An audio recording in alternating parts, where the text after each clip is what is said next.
বেচার রুমিন ফারহানা আসলে আমার কাছে মনে হয় যে 5 আগস্টের পর থেকে যারা বাংলাদেশের সবচেয়ে মানে যৌক্তিক কথা তুলে ধরছেন তার মধ্যে ব্যারিস্টার রুমিন ফারহানা একজন। 5 আগস্টের আগে তো বটে, কিন্তু 5 আগস্টের পরে অনেক বেশি যৌক্তিক জায়গা থেকে এটা বলছেন, এবং এর জন্য আমি দেখতে পাচ্ছি যে তিনি বিএনপির মধ্যেও অনেক সমালোচিত হচ্ছেন। তিনি মানে মানে অনেক জায়গা থেকে বলা হচ্ছে যে তিনি যথেষ্ট পরিমাণে বিএনপি আর থাকতে পারতেছেন না, অন্যদিকে চলে যাচ্ছেন।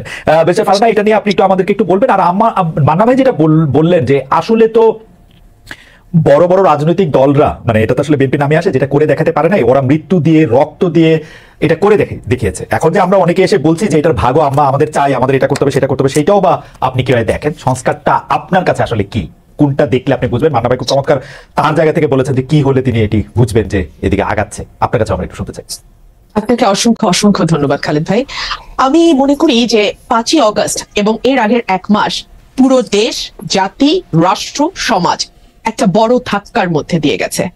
এমন একটা অভ্যুত্থান যেটা হয়তো আর ঠিক অভ্যুত্থানটি হবার 1 সপ্তাহ আগেও কেউ চিন্তা করতে পারে নাই, এবং মোটামুটি সকল রাজনৈতিক দল সহ দেশের মানুষও এক প্রকার মেনে নিয়েছিল যে 2028 সাল পর্যন্ত অ্যাটলিস্ট চোখ বন্ধ করে আওয়ামী লীগ থাকবে, এবং তারপরেও আরো 5 বছর থেকে সেটা সেই 41 পর্যন্ত গড়াবে কিনা সেটা নিয়ে নানান তর্ক বিতর্ক বা কিছু কথাবার্তা হয়তো সমাজে বা রাজনীতির মাঠে চালু ছিল, কিন্তু অ্যাটলিস্ট 28 পর্যন্ত মোটা দাগে সকলেই হাসিনাকে মেনে নিয়েছিল। কিন্তু এর মধ্যে যে হঠাৎ করে এমন একটি ধাক্কা আসবে, সেটা আজকে বুকে হাত দিয়ে সকলে যদি যার যার কাছে নিজের সৎ থেকে আয়নার সামনে দাঁড়িয়ে নিজেকে প্রশ্ন করে, আমার মনে হয় তারা তাদের উত্তরটি পেয়ে যাবে।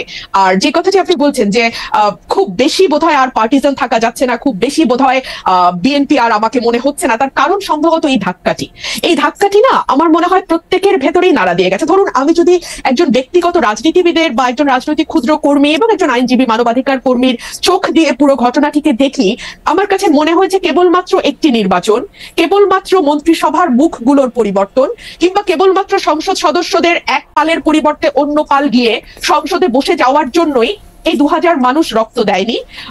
আবু সাইদ একেবারে নির্ভীক চিত্তে একটা গুলি, তারপরে আরেকটা গুলি, এবং ধীরে ধীরে তার মাটিতে বসে পড়া, এই বিষয়গুলো আসলে না এক পাল মানুষের বদলে আরেকটা পাল মানুষের বসে যাবার জন্য হয়নি।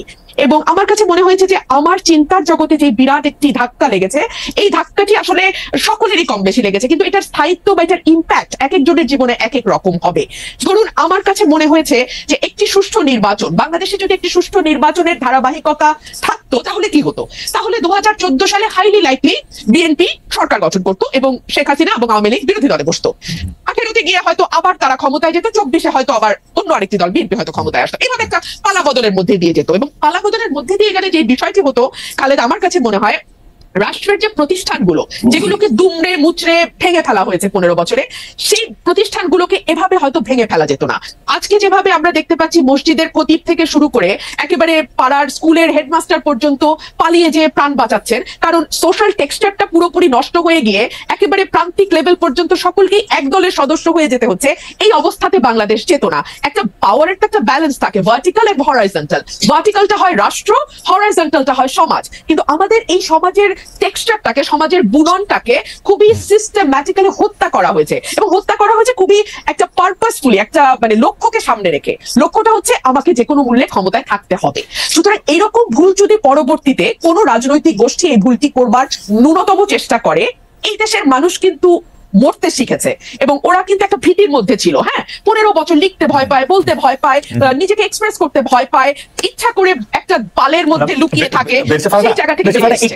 আপনি যে অবস্থাটা বর্ণনা দিলেন, আপনার মনে কি এই সংখ্যাটা রয়ে গেছে? যেহেতু আপনি শুরু করেছিলেন যে এক পাল মানুষ থেকে আরেক পাল মানুষ, আপনার মধ্যে কি এই সংখ্যা রয়ে গেছে যে বিএনপি আসলেও তাদের ইয়াটা একটা লম্বা হবে এবং প্রায় একই ধরনের জায়গা হবে, যেইটা মানে যেই আশঙ্কা মান্না ভাইয়েরও আছে, সেই আশঙ্কা কি আপনারও আছে যদি আসলে এই গুণগত পরিবর্তনটা না হয়?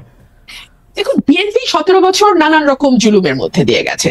এই জুলুমের শিক্ষা বিএনপি কতটা নিয়েছে এটা বিএনপি ক্ষমতায় আসলেই আরো পরিষ্কার ভাবে বোঝা যাবে।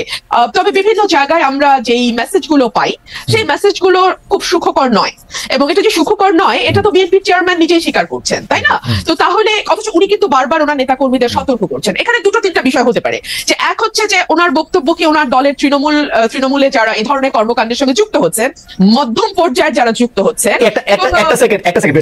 আপনি যখন এই কথা বলছেন, আমাদের একজন দর্শক এই মন্তব্য পাঠিয়েছেন যে ফেসিস্ট আমলে রুমিন ফারহানার প্রতিবাদী ভয়েস আমাদের সকলকে প্রেরণা যোগাতো, এখন কিছু কিছু এলাকায় বিএনপির অপকর্মের বিরুদ্ধে আমরা কি সেই একই কণ্ঠ শুনতে পাবো কিনা? ইন্টারেস্টিং, আমি ঠিক এই কথাটাই জি, বলছিলাম, জি, তাই না জি, খালেদ ভাই? জি, জি। হ্যাঁ, তো এই ওনার এই কথাটা কি lower level, lower tier, mid tier and high tier খুব বেশি গুরুত্ব দিচ্ছে না? গুরুত্ব না দিলে কেন দিচ্ছে না? কারণ তারা কি মনে করছে যে কোনো ব্যবস্থা নেওয়া হবে না? কিন্তু আমরা তো বেশ কয়েকটি জায়গায় ব্যবস্থা নিতেও দেখলাম, তাই না? যদিও পরবর্তীতে আমরা দেখেছি যে অনেকেই আবার স্থগিত পদ আবার ফিরে এসছে, কিংবা বিরাট অভিষেকও হয়েছে দলে। তো এগুলো কি আসলে একটা বার্তা পৌঁছায় যে আসলে খুব বেশি কিছু হবে না, এই প্রথম একটু একটু ব্যবস্থা হবে, পরে আবার যেই থোর বড়ি খাড়া খাড়া বলি থোর। তো এই কথাগুলো বলবার একজন রাজনৈতিক কর্মী হিসেবে আমার বাংলাদেশে বসে একটু কিছু টোল আছে ডেফিনেটলি, তাই না? সো ফর এক্সাম্পল, সেই টোলটা কি হতে পারে? আমি নিজেও নিজের সাথে হিসাব করেছি। সেই টোলটা হতে পারে যে হয়তো আমাকে নমিনেশন দেওয়া হবে না, মন্ত্রিত্বের হয়তো প্রশ্ন থাকবে না। কিন্তু দেখুন, একটা রাষ্ট্র গঠন করতে এই ছোট ছোট জিনিসগুলোতে ছাড় দেয়া, আমার এমপি না হওয়া, কিংবা আমার মতন আর 10 জন যদি কারো সাহস, আমি জানি না 15 বছর আমি সাহস দেখি নাই, আগামী 10 বছর আমি সাহস দেখবো কিনা খালেদা, ভেরি সরি।